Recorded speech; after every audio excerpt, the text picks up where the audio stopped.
The Accidental Voyager. Dr. Elijah Reeves adjusted the neural interface on his temples, ignoring the concerned looks from his research assistant, Maya. The lab hummed with the quiet vibration of quantum processors as screens displayed his vital signs.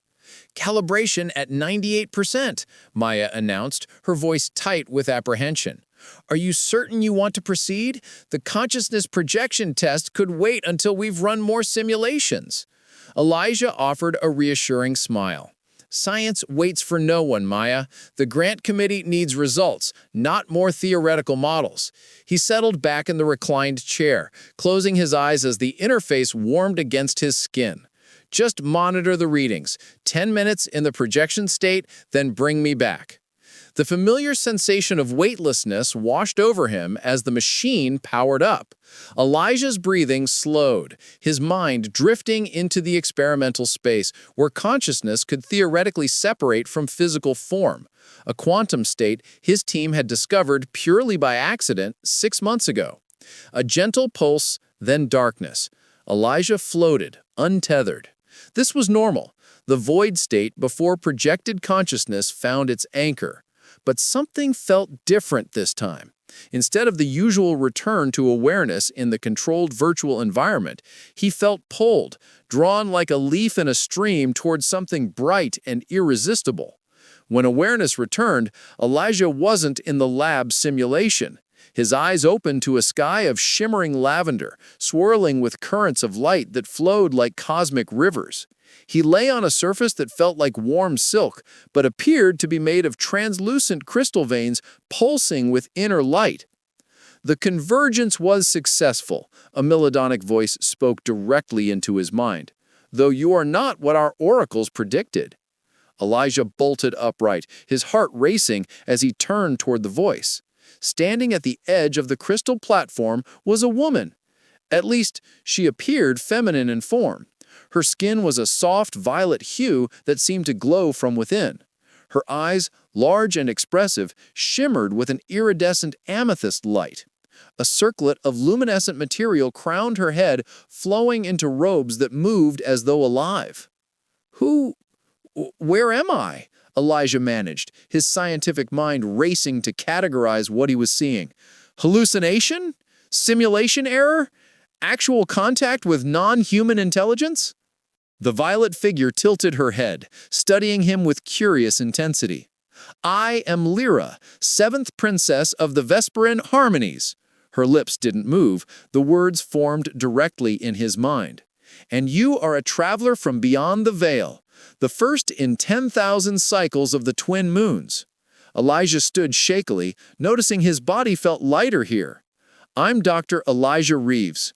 I'm conducting an experiment in consciousness projection. This wasn't intentional."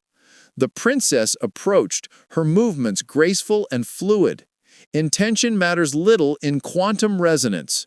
Your mind called and mine answered." She extended her hand, stopping just short of touching him. "Our worlds align briefly in the cosmic dance. Such crossings are rare and significant." Beyond the crystal platform, Elijah now saw a city of impossible architecture, spires and domes that seemed to float, connected by bridges of light. The entire landscape pulsed with the same internal luminescence as the princess's skin. "This is Vespera," Lyra explained, sensing his wonder, "and you, Elijah of Earth, have arrived at a moment of great consequence. The harmony requires balance, and something in your consciousness resonated with that need."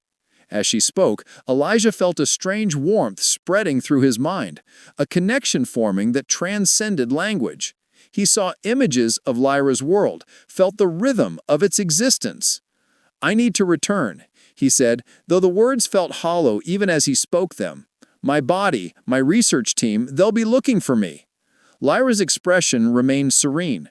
"Time flows differently between our realms, but yes, you will return." She moved closer, her presence causing a strange flutter in his chest. "However, now that our minds have touched, a bridge exists, and bridges, once built, are not easily dismantled." Violet Dreams. 3 cycles of Vespera's twin moons passed, while Elijah adjusted to the crystalline world.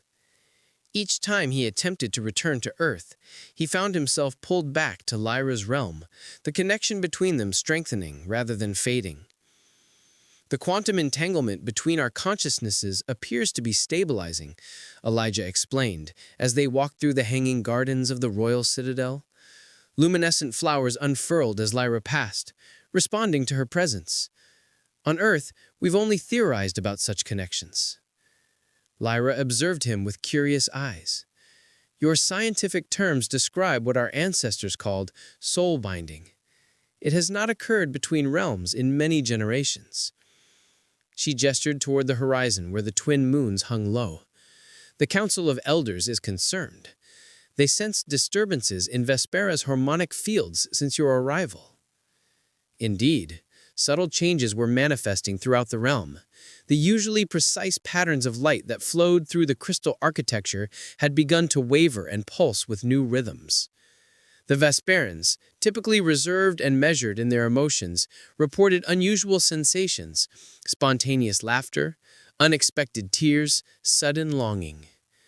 "It's affecting you too," Elijah said softly, noting how Lyra's composed demeanor had gradually yielded to more expressive movements, her telepathic voice now colored with emotional undertones that previously didn't exist. She didn't deny it. "I find myself experiencing warmth, curiosity, anticipation." Her violet fingers brushed against a crystal bloom. "Yesterday, I laughed at something Counselor Theron said. He was most disturbed." Elijah smiled. "Emotions aren't disturbances, Lyra. They would give life meaning. Perhaps on Earth. Here, they have long been considered impediments to clarity and harmony." Yet even as she spoke, her eyes lingered on his face with an intensity that betrayed her words. That night, as Vespera's moons aligned in rare conjunction, Elijah awoke to find his quarters illuminated by their combined light. A gentle presence touched his mind, Lyra reaching out telepathically. "Come to the echo chamber," her thoughts whispered. "There is something you must see." The echo chamber proved to be a vast dome at the highest point of the citadel, its walls composed of responsive crystal that amplified thought and emotion. Lyra stood at its center, her violet skin luminous in the moonlight that poured through the transparent ceiling. "Before you came, this chamber remained dormant. Now observe." As Elijah approached, the crystals began to hum, then glow, responding to their proximity. Images formed in the facets, Earth's oceans and forests, Vespera's floating cities, and between them patterns of light that seemed to connect the two worlds. "The resonance patterns are aligning," Lyra whispered, her voice now audible rather than telepathic, a significant change that didn't escape Elijah's notice. "Our worlds are communicating through us." When their hands finally touched, the chamber erupted in cascades of light and color. Elijah felt Lyra's consciousness merge partially with his, her memories, her loneliness as a royal bound by tradition, her secret yearning for something beyond duty. "This is why you came," she said, her fingers intertwining with his, not by accident, but by cosmic design. As the light enveloped them, Lyra's reserve finally dissolved. Her lips found his in a kiss that sent ripples through the crystal chamber, the connection between them deepening into something neither science nor Vesperan tradition could fully explain. Neither noticed the troubled faces of the council elders watching from the shadows, nor the alarming fractures beginning to form in the crystal walls, tiny cracks in the very fabric of Vespera itself. Forbidden resonance. The human's presence threatens everything. Elder Theron's voice echoed through the council chamber, his silver eyes fixed accusingly on Princess Lyra. The harmonic distortions have spread to the outer regions. Crystal spires are developing fractures. The emotional contamination among our people grows. Lyra stood before the semicircle of elders, her posture defiant, another change attributed to Elijah's influence. "You speak of contamination. I see awakening. For too long we've suppressed our true nature in pursuit of perfect harmony. A harmony that has sustained Vespera for millennia. countered Elder Mira, her ancient face lined with concern. The prophecy spoke of an otherworlder whose arrival would herald either renewal or destruction. The signs point to the latter. On Earth, similar disturbances manifested in Elijah's laboratory. Maya watched the monitoring equipment with growing alarm as strange energy patterns emanated from Elijah's unconscious form. His vital signs remained stable, but his brainwaves displayed patterns never before recorded in human neurology. "It's been 17 days, she told the research director. "We should terminate the connection." "And risk losing him completely?" Dr. Chen replied, studying the quantum readings. "His consciousness is anchored to something or someone on the other side. Breaking that connection abruptly could be catastrophic." In Vespera, Lyra sought out Elijah in the garden sanctuary where he'd taken to spending his time. She found him sketching equations in the luminescent soil, attempting to understand the physics of their connection. "The council has ruled," she said without preamble. "They demand I sever our bond before the next alignment of the moons. They believe it will collapse the quantum bridge between our worlds." Elijah looked up, his face pale. "That's in 3 days. What happens if they succeed?"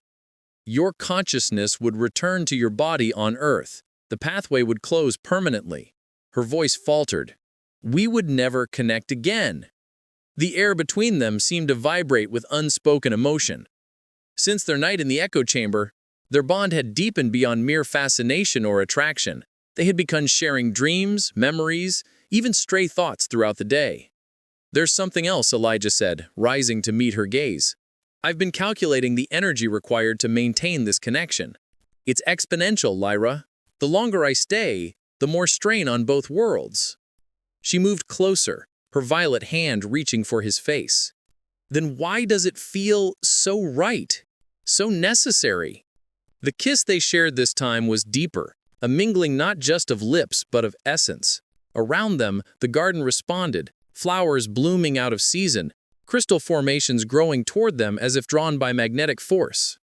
"Because it is necessary," came a new voice, startling them apart. The ancient keeper of Vespera's archives, Soren, emerged from the crystal thicket. Unlike the council elders, his eyes held wisdom rather than fear. "I have studied the old texts," Soren said, approaching slowly. "The prophecy speaks not of destruction, but of transformation. 2 worlds, 2 beings, forming a bridge that allows both realms to evolve." He extended gnarled hands toward them both. "The fractures appearing throughout Vespera are not signs of collapse, but of metamorphosis, like a crystal that must crack before it can regrow into a new formation." Lyra's eyes widened. "The council will never accept this interpretation." "No," Soren agreed.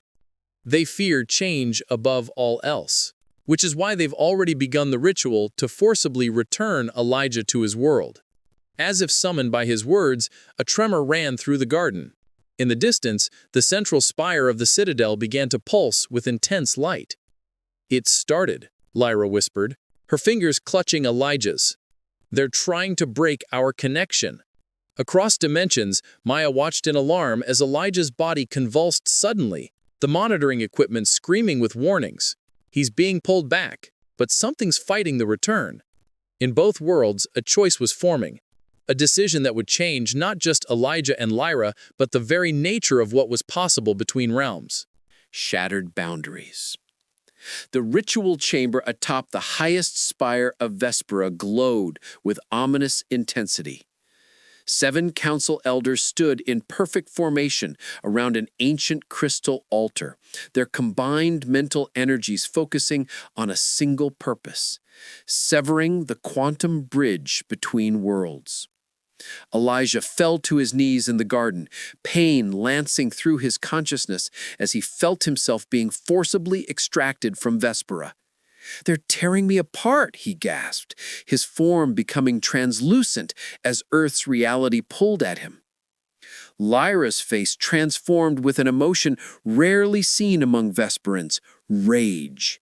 "No," she whispered, then louder, "No!" Her violet skin began to emanate waves of purple light, the royal power she had always carefully controlled, now unleashed by something more primal than duty. "Soren," she commanded the archivist, "take us to the heart chamber, now." On Earth, Maya and Dr. Chen watched in horror as Elijah's vital signs fluctuated wildly. "His consciousness is fragmenting," Maya said, fingers flying over controls. "It's like he's fighting to stay wherever he is." "Or someone's fighting to keep him there," Dr. Chen murmured, noticing patterns in the quantum field readings that suggested an external force. Soren led Elijah and Lyra through hidden passages that spiraled downward, deep beneath the crystalline city. Elijah stumbled, his existence in Vespera becoming increasingly unstable as the Elder's ritual strengthened. "The heart chamber was sealed millennia ago," Soren explained as they descended, "when our ancestors decided emotion was too dangerous for our evolution. But it remains the true source of Vespera's power." They emerged into a vast cavern where a massive crystal formation pulsed with multicolored light, violets and blues swirling with golds and reds in patterns that seemed almost alive. "The heart of Vespera," Lyra breathed. "It's feeling. It's the emotional center of your world," Elijah realized, momentarily distracted from his pain. "Your people didn't evolve beyond emotion. They suppressed it, stored it here." Soren nodded solemnly. "The Council believes perfect harmony requires perfect control. But true harmony includes all aspects of existence: joy and sorrow, passion and peace." Lyra approached the heart, her hand extended. "What must we do?" "Your connection with Elijah has already begun reawakening the heart. Complete the bond. Let it recognize you both as one entity spanning two realms." As the Elder's ritual reached its climax, Elijah felt himself being pulled more violently toward Earth. His form flickered, becoming transparent. "Elijah!" Lyra cried, reaching for him.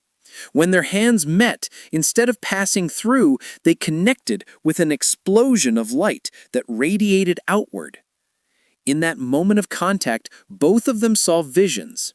Earth and Vespera, not as separate worlds, but as complementary dimensions, one grounded in physical reality, the other in quantum possibility.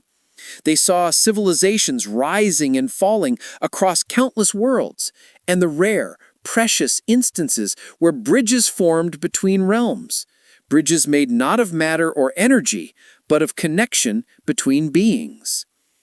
"The prophecy," Elijah whispered, understanding dawning. "It's not about destruction or even transformation of just our worlds. It's about evolution, the next step for both our species." As their consciousness merged more deeply, the heart of Vespera responded, sending pulses of energy throughout the crystal world. Above them, the Council's ritual shattered as the spire itself reconfigured, crystals flowing into new patterns.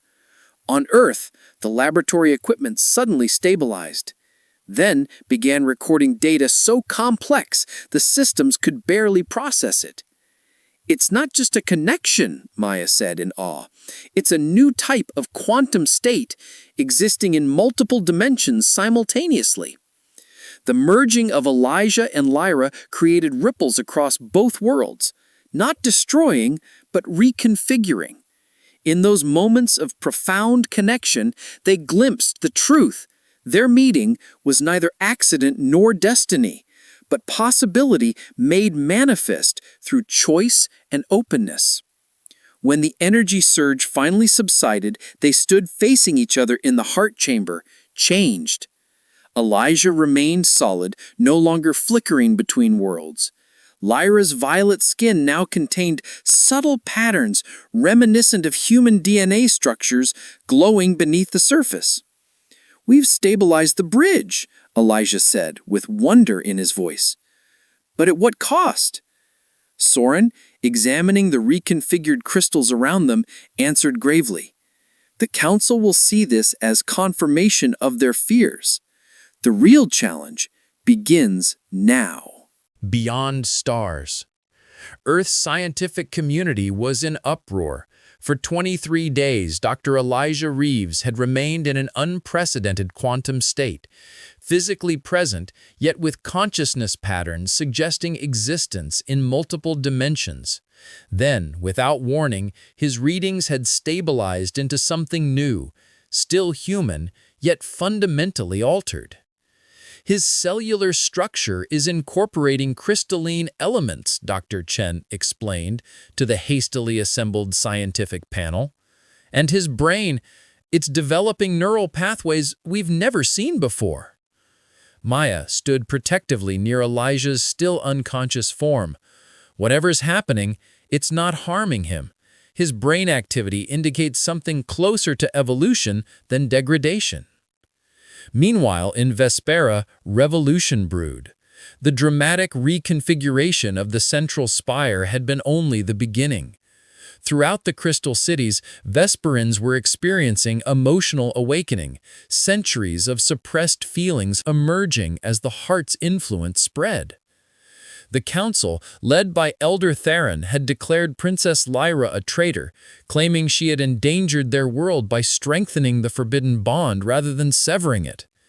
She must be contained before the contamination spreads further, Theron declared to assembled citizens. The otherworlder has corrupted her mind.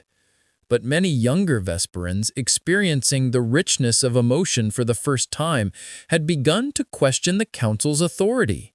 Rebellious whispers spread. What if connection, not isolation, was their true evolutionary path? Lyra and Elijah, having escaped the council's guards, had taken refuge in the remote crystal forests with a growing number of supporters. Their bond continued to strengthen, allowing them to maintain contact even when physically separated. "I can see your world through your eyes," Lyra said during one of their mental connections. "Your colleagues fear for you." Elijah, his consciousness split between worlds, nodded. "And yours seek to imprison you. We've become catalysts for change neither world was prepared for." Their shared mind space had become a sanctuary, a place between dimensions where they could exist together fully. There they formulated a plan, risky and unprecedented, but possibly the only path forward. On the morning the twin moons aligned perfectly with Vespera's sun, a once-in-a-millennium occurrence, Elijah's body on Earth suddenly awakened. "Maya," he said, his voice slightly resonant with harmonic overtones, "help me to the quantum chamber. There's something I need to show all of you." In Vespera, Lyra stood before the gathered council, her supporters creating a protective semicircle behind her. "You claim I've been corrupted," she addressed the elders calmly. "I say I've been completed. For too long we've denied half of our potential, fearing what we might become if we embraced the full spectrum of existence." As she spoke, her form began to shimmer with increasing intensity. Simultaneously, in Earth's laboratory, Elijah's body emanated similar light as he was connected to the quantum projection equipment. "What we're attempting has never been done," he explained to the astonished scientists. "A complete merging of consciousness across dimensions, creating a permanent bridge between worlds." In both realms, at precisely the same moment, Elijah and Lyra spoke the same words. Not two worlds in isolation, but one continuum of possibility. The quantum bridge between them expanded explosively, creating a visible portal in both locations, a swirling gateway of light and crystal energy. Through it, Earth scientists could glimpse Vespera's crystal spires, while the Vesperan Council beheld Earth's technological laboratory. "Two worlds," Lyra said, her voice carrying across dimensions, each with what the other has forgotten. Earth with its passionate emotion but disconnection from quantum reality, Vespera with its harmony but emotional suppression. Elijah continued, "We offer not destruction or domination, but exchange, knowledge, understanding, growth." Their bodies began to merge on a quantum level, neither fully human nor fully Vesperan, but something new, beings capable of existing in both realms simultaneously, physical anchors for a permanent bridge between dimensions. The transformation completed in a final burst of light that momentarily connected every Vesperan to every human within proximity of the event. In that instant of shared consciousness, understanding flowed both ways, humans glimpsing the harmonious potential of quantum connection, Vesperans experiencing the rich depth of human emotion. When the light faded, Elijah and Lyra stood together in a space that existed in both worlds, a crystal chamber overlapping with Earth's laboratory, the first of many nexus points that would form between the realms. Lyra, her violet skin now subtly patterned with the DNA structures of Earth life, reached for Elijah's hand.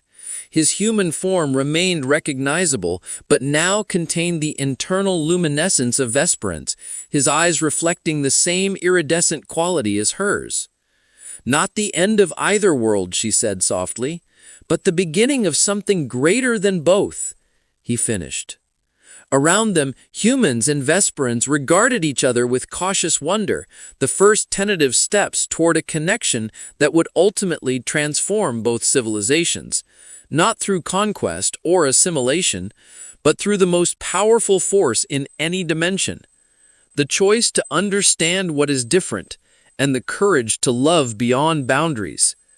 In time, as more bridges formed between the worlds, the prophecy's true meaning became clear. Destruction had indeed come, to isolation, to stagnation, to fear of the unknown. And from that necessary ending, renewal had blossomed across the stars.